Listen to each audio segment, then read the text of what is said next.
जकरयाह की किताब और अध्याय 3 वचन 1 से लेकर 5 तक हमारे साथ सब लोग इसको अध्ययन करें और हम इस पर मनन करेंगे। सभी लोग पवित्र शास्त्र को खोलें और जकरयाह की किताब अध्याय 3 खोलें 1 से लेकर 5 तक।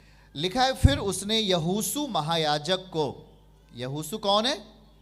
महायाजक को यहोवा के दूत के सामने खड़ा हुआ मुझे दिखाया और शैतान उसकी दाहिनी ओर उसका विरोध करने को खड़ा था। जरा ध्यान से सुनिएगा, शैतान हमेशा विरोध करता है अच्छाइयों का। ओके, चलिए, और यदि उसे मौका मिला तो वो विरोध करता है। वचन 2 को पढ़ेंगे, आइए। तब परमेश्वर ने शैतान से कहा, हे शैतान, यहोवा तुझको घुड़के, यहोवा जो यरूशलेम को अपना लेता है वही तुझे घुड़के, क्या वह आग से निकाली हुई लुकटी सी नहीं है? वचन 3 आइए।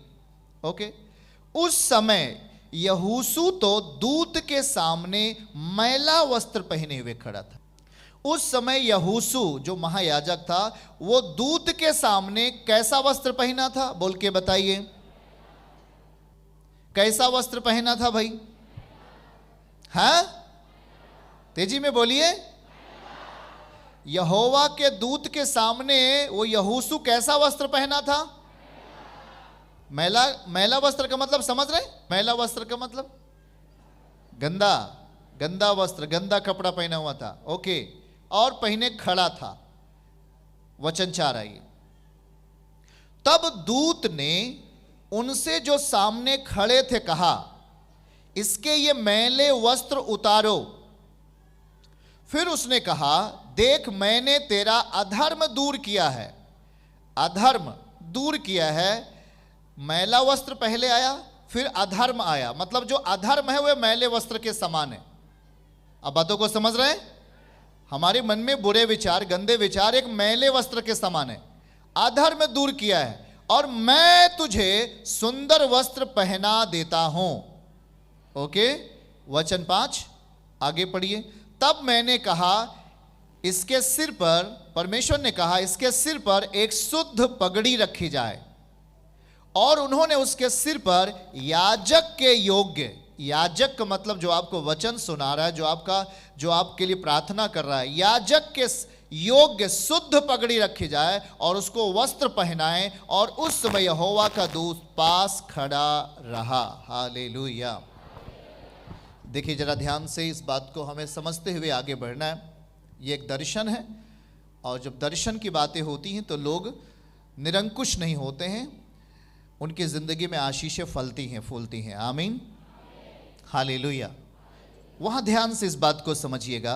तब मैंने कहा, इसके सिर पर एक शुद्ध पगड़ी रखी जाए। इसके पहले हमने क्या देखा कि एक विरोध करने वाला शैतान विरोध कर रहा था। किस बात के लिए? चलो उसको 2 पद को दिखाते हैं, वह हम पढ़ेंगे। तब यहोवा ने शैतान से कहा, हे शैतान, यहोवा तुझको घुड़के, परमेश्वर तुझे डांटे, और जो परमेश्वर अपने पवित्र नगरी को अपना लेता है वही तुझको डांटे। और फिर क्या लिखा? वचन 3 में आइए। और लिखा है कि उस समय यहोशू तो दूत के सामने कैसा वस्त्र पहना हुआ था? बोल के बताइए। हाँ, दूत के सामने कैसा वस्त्र पहना था? मैला वस्त्र पहना था, मैला वस्त्र। और इसीलिए शैतान को मौका मिला है विरोध करने के लिए, उसके अंदर काम करने के लिए, उसके सामने खड़े रहने के लिए। जरा बातों को ध्यान पूर्वक सुनिए। यहां सीधा सीधा लिखा है कि उस समय यहोशू तो दूत के सामने मैला वस्त्र पहने हुए खड़ा था। और यही कारण है कि शैतान जो है यहोशू महायाजक का विरोध कर रहा है, विरोध कर रहा है। अगर इसको दूसरे शब्दों में कहें कि शैतान वो आपके अंदर काम कर सकता है, आपके जीवनचर्या में, आपके सोच और विचारों में और आपके परिवारों में काम कर सकता है।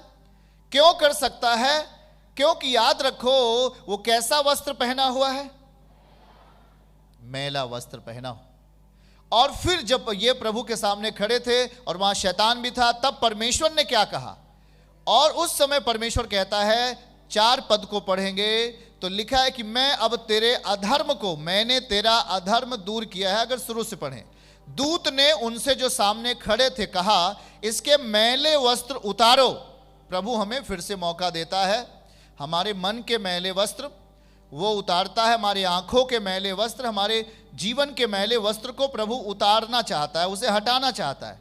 और लिखा है कि इसके मैले वस्त्र उतार दो। और उसने उससे कहा, देख मैंने तेरा अधर्म क्या किया है, दूर किया है।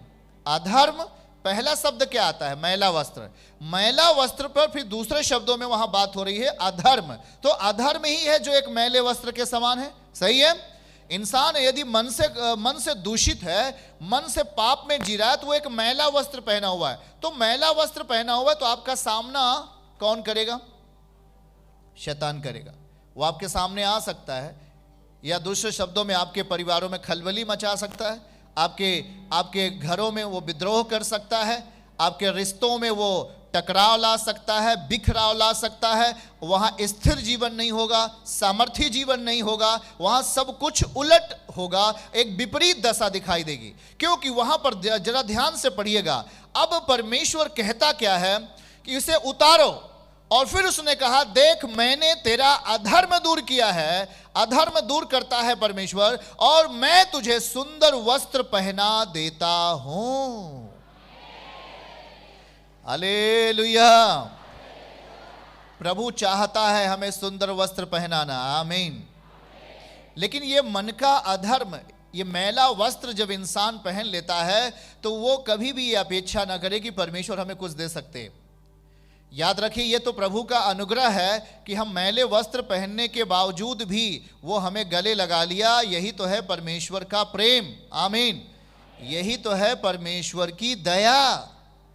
उसने दया किया हम पर, हमसे प्रेम किया।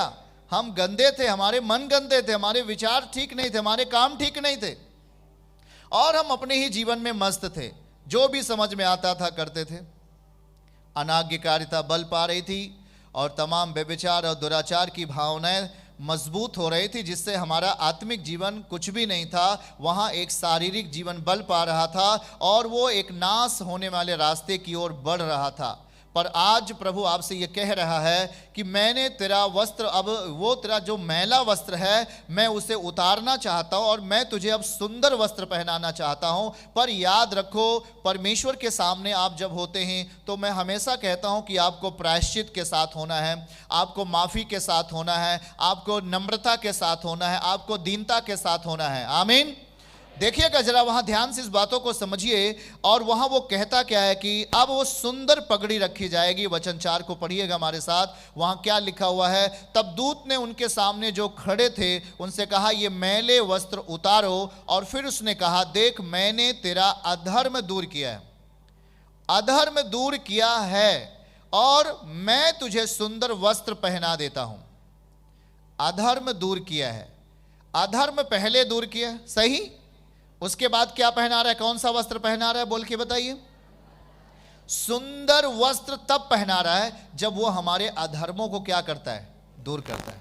अब हमारे अधर्म यदि हम में बल पा रहे हैं तो बड़ी मुश्किल है कि हम, परमेश्वर हमें कोई अपना वस्त्र हमें देंगे। क्योंकि जब प्रभु अपना वस्त्र हमें देता है तो वो एक अभिषेक का वस्त्र होता है, वो एक शक्ति का वस्त्र होता है, वो एक चिन्ह और चमत्कारों का वस्त्र होता है, एक अच्छे मन का वस्त्र होता है, एक अच्छे जीवन का वस्त्र होता है। आमीन बोलिएगा आप, बोलिए, एक अच्छे मन का वस्त्र, एक अच्छे जीवन का वस्त्र। हालेलुया। कब? जब हम परमेश्वर के सामने खड़े हो। इस मैले वस्त्र की कंडीशन में विरोध कौन कर रहा है? बाइबल कहता है शैतान विरोध कर रहा है। कौन विरोध कर रहा है? लिखा है कि वो खड़ा होकर के, और वहां लिखा है कि यहोवा ने शैतान से कहा, हे शैतान, यहोवा तुझे घुड़के। और विरोध कौन कर रहा है? हाँ, विरोध कौन कर रहा है? वहां क्या कर रहा है शैतान? बगल खड़े होकर के तुझको घुड़के। यहोवा जो यरूशलेम को अपना लेता है वही तुझे घुड़के। क्या यह आग से निकाली हुई लुकटी से नहीं है? उसने यहोशू महायाजक को यहोवा के दूत के सामने खड़ा हुआ मुझे दिखाया, और शैतान उसकी दाहिनी ओर क्या कर रहा है? जरा ध्यान से समझिएगा। विरोध कौन कर रहा है? जरा ध्यान से सुनिए। और सही शब्दों में अगर देखेंगे तो उसका बल हम में तभी काम करता है जब हम मैले वस्त्र पहने होते हैं। अधर्म यदि आप में बल पा रहा है तो निश्चय ही शैतान भी अधर्मी ही है, वो बल को और बढ़ा देता है। तो याद रखना, अधर्म यदि आप में पहले से ही है, अधर्म बल पकड़ रहा है, तो हां वहां शैतान भी और अच्छे तरीके से आप में काम करता है। यहां इसीलिए याद रखना लिखा है, मैले वस्त्र महायाजक यहोवा के दूत के सामने खड़ा हुआ मुझे दिखाया, और शैतान उसके दाहिनी ओर सीधा सीधा, एक तरफ परमेश्वर यहोशू महायाजक खड़ा हो और दूसरी तरफ शैतान खड़ा है। वो विरोध कर रहा है परमेश्वर के दास का। क्यों विरोध कर रहा है? उत्तर आपके पास आ गया। क्यों विरोध कर रहा है? क्यों विरोध कर रहा है वो? क्योंकि उसने कौन सा वस्त्र पहन लिया है? सीधा सीधा लिखा है, इसके मैले वस्त्र उतारो। उस समय यहोशू तो दूत के सामने मैला वस्त्र पहने हुए खड़ा था। पहला वचन। अब पहले वचन में क्या है कि वो विरोध कर रहा है। परमेश्वर खड़ा है, एक तरफ शैतान खड़ा है, एक तरफ यहोशू खड़ा है। पर यहोशू कौन सा वस्त्र पहना है? और इसीलिए यहोशू का विरोध कौन कर रहा है? कुछ बातें समझ में आई? आप पाप में जियोगे, आप नफरत में जियोगे, आप कड़वाहट में जियोगे, आपका विरोध कौन करेगा? दूसरे शब्दों में आपके अंदर या आपके बाहर काम कौन करेगा?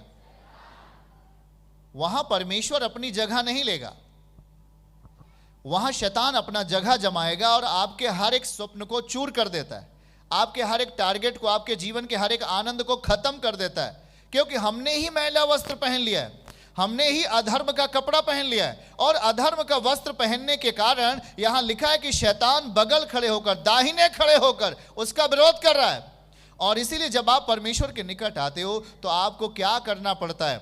आपको, मैं फिर से बताता हूं कि आपको प्रायश्चित करना पड़ता है प्रभु के सामने। और वहां देखिए, परमेश्वर ने जब शैतान विरोध कर रहा था यहोशू महायाजक का, तो परमेश्वर का दूत ने क्या कहा? परमेश्वर ने कहा कि इसके मैले वस्त्र अब क्या कर, इसके मैले वस्त्रों को उतार दे और इसे मैं अब सुंदर वस्त्र पहनाऊंगा। आमीन। सुंदर वस्त्र पहनाऊंगा। और आगे चल के परमेश्वर ने 6 और 7 में हिदायत दिया कि अब ऐसा गलती नहीं होनी चाहिए। यहोशू, अपने जीवन को किस तरह से लेके चलना है। अगर हम अधर्म में जी रहे हैं तो अधर्म हमें मारने का प्रयास करेगा। आप जिस भी पाप की अवस्थाओं में जी रहे हो, या लालच की अवस्था है, व्यभिचार की अवस्था है, या किसी भी गलत मानसिकता की अवस्था है जो पाप का ही अवस्था है, अगर आप उसमें जी रहे हो तो वो आपको मारेगा, वो आपको फंसा सकता है, वो आपको गिरा सकता है, आपके रास्ते रोक सकता है, आपके जीवन को बर्बाद कर सकता है अधर्म। और इसीलिए आज ये अधर्म की माफी देने के लिए परमेश्वर के दास जब परमेश्वर के सामने खड़ा यहोशू महायाजक, तो विरोध करने के लिए कौन खड़ा है?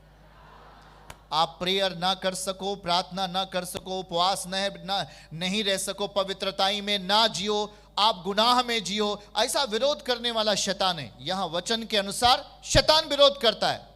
याद रखना, वो नहीं चाहता कि आप पवित्रताई में जियो, शैतान नहीं चाहता कि आप सच्चाई में जियो, शैतान नहीं चाहता कि आप नियमतः जियो, वो तो चाहता है कि आप गुनाह में जियो, वो तो चाहता है। और जब आपके अंदर अधर्म आता है तो वो अधिक बल पाता है आपके अंदर काम करने के लिए, आपके परिवारों में काम करने के लिए। इसलिए यहां पर लिखा है उसके वस्त्र उतार दो। परमेश्वर ने कहा उतारो इसके वस्त्र, अब इसको सुंदर वस्त्र पहनाना है। बोल यीशु मसीह की। टाइम आ गया आप लोगों का सुंदर वस्त्र पहनने का यीशु के नाम में। अब इसको शाब्दिक अर्थ में, अच्छे शब्द में, कि हमारे मन का वस्त्र कैसा होना चाहिए? सुंदर। हमारे मन के विचार कैसे होने चाहिए? तब आपके दाहिनी ओर शैतान नहीं खड़ा होगा, आपके दाहिनी ओर परमेश्वर खड़ा होगा। आपके दाहिनी ओर दुष्ट आत्माएं नहीं खड़ी होंगे, आपके दाहिनी ओर परमेश्वर का दूत खड़ा होगा। चर्च की सभी प्रार्थनाओं को और परमेश्वर के दास के द्वारा टीचिंग सुनने के लिए और अपडेट्स को जानने के लिए हमारे इस चैनल को सब्सक्राइब करें और साथ में बेल आइकन को दबाएं ताकि जब भी लाइव प्रार्थना हो तो सबसे पहले आप देख सकें।